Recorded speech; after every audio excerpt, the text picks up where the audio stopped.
is a great way to simplify your message, to get to the core of the main idea behind your presentation, behind your talk. And here is how it works.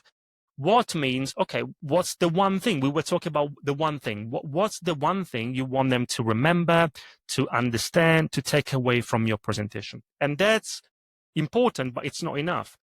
That's, by the way, a very common mistake I see. Often, as speakers, whether we are aware of it or not, we stay at the what level. The audience doesn't know something, we tell them something, we share some information. That's okay, but it's not enough. We need to go down. What? So what? Why should they care? Why is your message important and relevant to them, to your audience, not to you? And this is the key to great presenting. The key to great presenting is to always talk to your audience about them, even if you're talking about you. And later, if you want, I can give you an example of that. But we want to make it about them.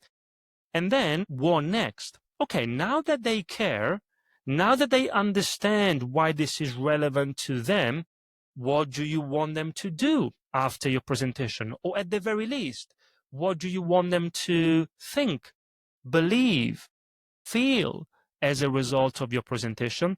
And you see, Steve, that's one way for you to simplify your message, and it's not an academic exercise. Once you go through this framework, you can use it in the presentation. It could become the structure of your presentation, or it could be just the final message that you get across. It works really well as a conclusion. You approach the conclusion and you say something like, okay, if there's one thing I would like you to take away from this session, it's this.